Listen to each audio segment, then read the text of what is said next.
Hey, what's up, guys? Welcome back. We're back here in the shop for part 2 of the upgrades we're doing on the Sprint car. So let's get this video started.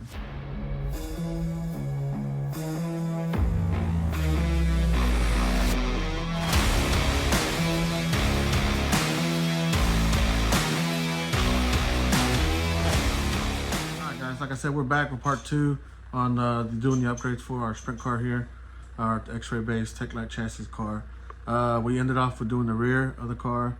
So behind me, I already started on it. I did some time lapse. Unfortunately, it had some loud background, even louder than what it is. What I hear now is the heater that I have in here for the dogs and for myself.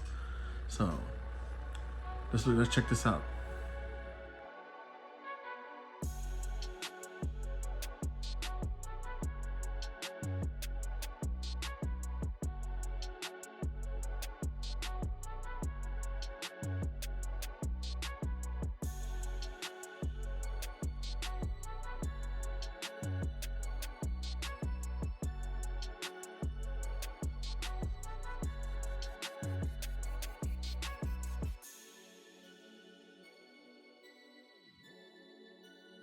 All right, as you can see, we got the front end mounted.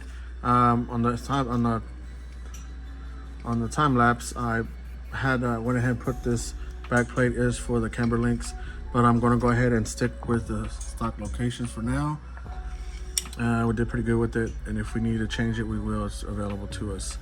Front end, it's pretty much you take off and put it back on. As you can see now, the offset is there, pretty significant.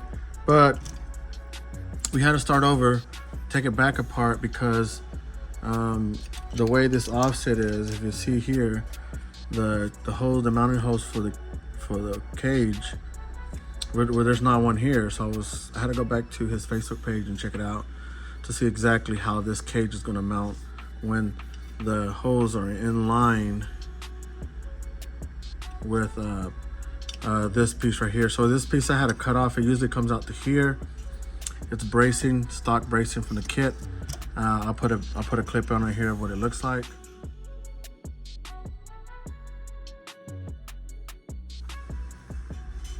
Yeah, so I had to take this back off and cut this off, and then he sends these stand-ups with the kit, which is pretty much the same size as this.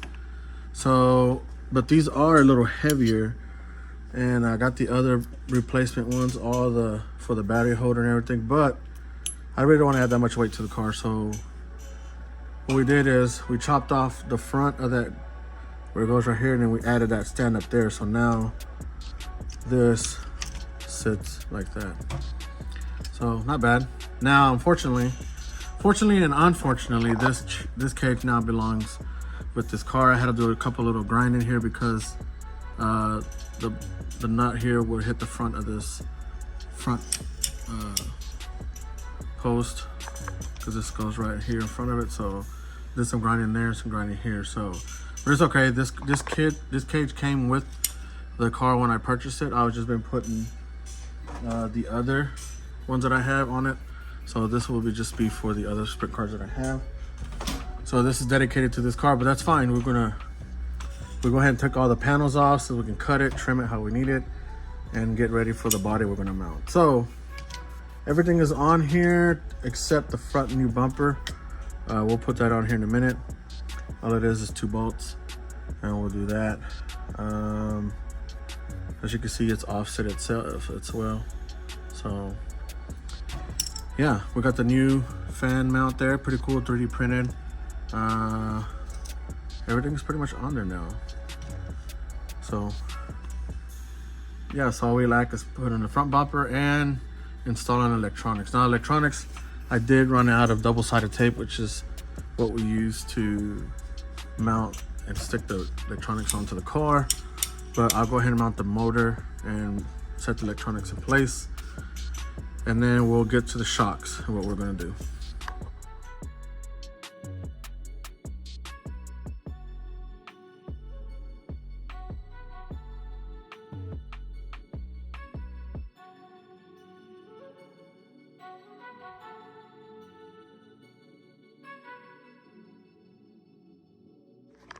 All right, as you can see, we got it done. Wiring's a little rough. Pretty much using what I can with its normal length. I really don't like to cut any of the wires because I'm not sure if I can make these right. I have the tools and everything to it, so we just kind of let it be. But everything that we need to make adjustments on the car to take advantage of this new chassis is open to where we can reach it. As you can see, pretty much what I've done is put everything in a neutral setting, even the battery. The battery is still somewhat to where the original location is, maybe a little offset this way. So we don't want to, I don't really want to start the car off with some kind of crazy setup, not knowing really what the track condition is. So basically, every time I go race, I always go back to these neutral settings that I have for each car. So knowing what the car does, what I'm going to end up doing is running a heavier fluid all the way around in the car. Why is that? Well, like I said, this car is new to me and it's a used car, but I don't have any extra parts for it just yet. As soon as I go in to edit this video, I'm going to order what I need. I should have done it a long time ago, but you know, I did. So I'm going to order some more parts for it. Also, I don't have, like I said, I don't have no pistons for the shocks. So what I mean by that is obviously you can change the pistons, which has different orifices in it, where it's maybe one small, one big, or two small, whatever it is, the combination set up for x-rays. Like associated, you can have 1/6s, 1/7 and whatnot. So that's what I mean. So I don't have anything to go off of. I really don't remember what the car has in it right now. So all I know is that I'm gonna go up in weight. So the front right had, no, actually the front has 50, 60 on the right front, 50 on the left. So now I'm gonna go 60 across, and then with the yellow spring, get us back where we were at. And then I'm gonna leave the camber set up how it is. I think I could go a little bit longer, but we're gonna leave it the way it is. And then the rear, we're gonna go with 70, and then go back to red springs on the back across. So like that, because I'm running a silver spring on the right rear, that's pretty much as stiff as it goes when it comes to the custom work springs. So what I want to do is at least go with the thicker fluid to slow the momentum, slow the shock down, but also have still some travel so it can bite. And if we need to go stiffen up, we'll stiffen up. And then we'll start utilizing some of these extra holes that came with the kit for the camber links. So that's what I'm about to do. I'm gonna take apart these shocks, put them on these little stand and show you what it is that I do. And then we'll go from there.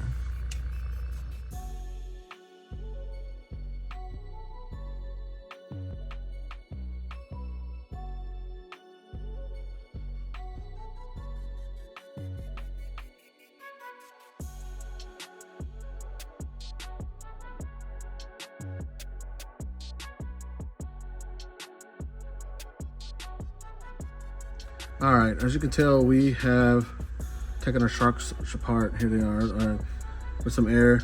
We try to clean this off with a brush and blow it off as much as dry the inside off. And then we dumped it all out into this rag. As you can tell that we poured out the fluid. So we did have 60 on both. I think I remember that now, saying in the other video. So I did have 60 on the front, so we're gonna go back with 60. I really like using this TLR. I have gotten really good. I didn't really ever think I could tell the difference, but for some reason I could tell the difference with TLR fluid. So we're gonna go ahead and put this back in it. We're gonna replenish the shocks, and then we're gonna make sure we set our rebounds, the shocks dead, whether when you squeeze it, there's no rebound. You just pretty much just want it to stay. And then we control that by how we put our caps back on to the shock. Another thing what I'm doing is, if you notice, I was making an adjustment to the shafts of the shocks. If you can tell that this one right here, this is one of the little things that you could, I mean, all these little things to me matter. So obviously I had added droop at some point to the car. So obviously what droop does is, when it's under power, is how much the front tires come down.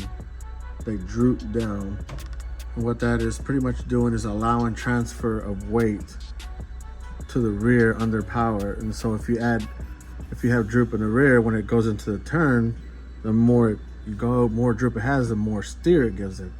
So we're going to try to eliminate some of that, trying to balance the car a little bit better. We're always trying to set it up a little bit droop because you don't know what kind of conditions the track is, which is more pertain for like a loose church setup. But pretty much everywhere we go always ends up being pretty good gripped up track. So we're going to go ahead and take the droop out of the front and the rear, redo our shocks, and reset our rebounds.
Primarily, you like to let them sit for a little while, since filling them up does have the tendency to put air pockets and stuff in them. So we pretty much just want them to sit, let all the air pretty much, and you'll see all the bubbles coming up from the fluid. You cycle it to make sure all the body's full of fluid from top and bottom, and then we'll let it sit there for a little bit. So yeah, let it sit for about 10 minutes, and then we'll come back to it.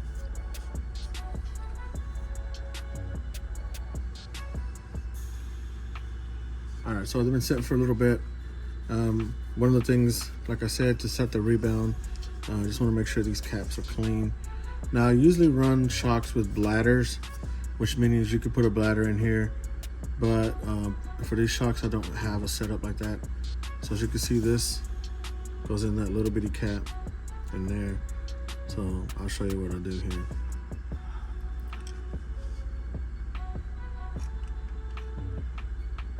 So you're pretty much going to put it on there tight. You're going to seal it up. And the object is, I mean, this is the way I do them. And there's little mechanisms that you can buy.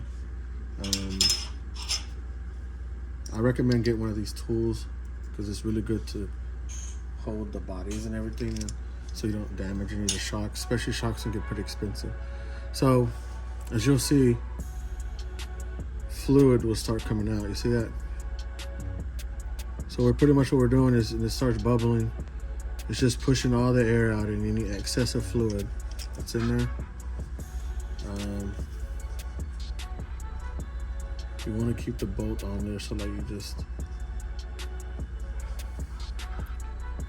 you see all that fluid come out. You screw that in there.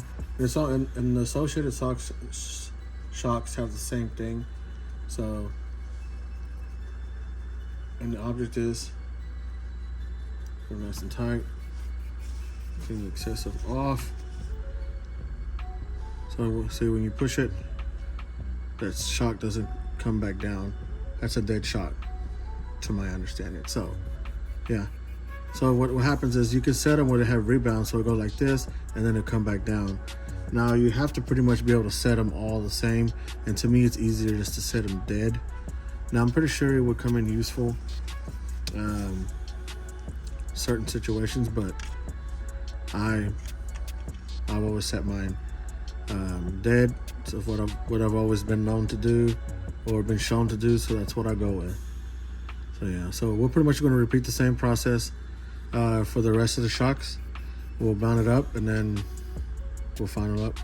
We'll do an overview of what we've done. Alright, so as you can see, we got all 4 shocks back on it. Like I said, we went 60 in the front, 70 in the rear, stiffened it up pretty good. So now next is we went and put some tires on, got ourselves on a nice flat surface. I always like to carry my board with me. It's a pit board, I call it pit board. So all it is just a flat piece of a board that's nice and level, and like that you can always check your camber and your ride height. So initially I believe we were like 14 millimeters on the left, 13 millimeters on the left, 14 on the right. It's pretty significant. So as you can see, we have the screws down.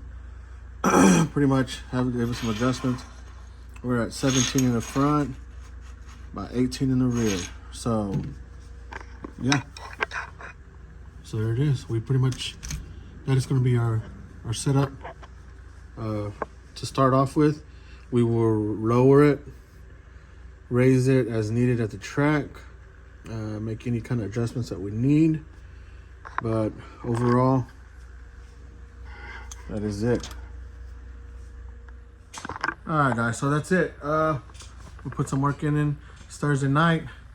I think we're gonna call it a night. We successfully replaced the chassis with the new version, the offset version.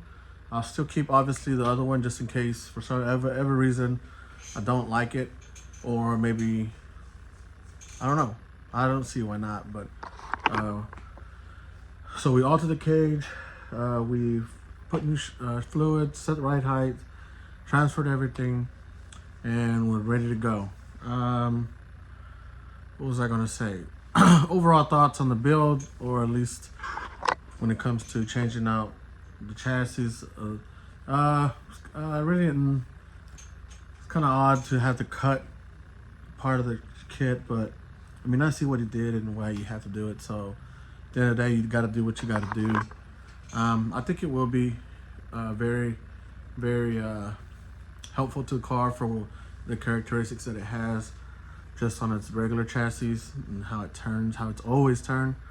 Overall, it's pretty good. I mean, all the holes fit. Everything, we didn't have to grind any holes to fit. The fitment was good. All the holes fit up pretty good. So yeah,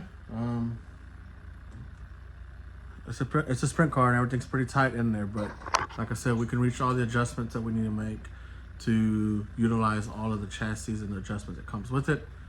So I think that's be it for tonight.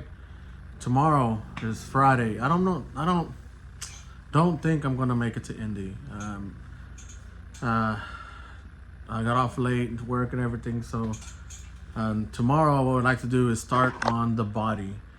As you could tell, we have the cage as a skeleton. We had to update it, cut it, but we got, like I mentioned earlier, we got a new body come from our guys at MR Customs. So shout out to them for now being on board for over a year with us, for all the support. Thank you so much. I truly love their bodies. Anything that I run, whether I'm sponsored or not, I would still run it because I really like it. That's what I did, was I chose to go and try to be part of something that I know that I like, not just looking for a deal. Same thing goes with tires. So yeah, so shout out to everybody's Power Products. We got batteries on the way. Hopefully they'll be here tomorrow. Everybody, J Concepts, MR Customs, SJD, everybody who's on board, Hobby Wing. So yeah, so that's it for tonight. Y'all stay tuned for tomorrow's video. Once again, please let me know what y'all think. Give me a thumbs up, give me a like. It helps out my channel. Plus, it gives me some feedback on what it is that y'all don't like. Once again, let me know if y'all going to the Chili Bowl. If y'all thinking about going to the Chili Bowl. Let's have a little conversation. So, thanks again. We'll see y'all tomorrow for the next one. Peace.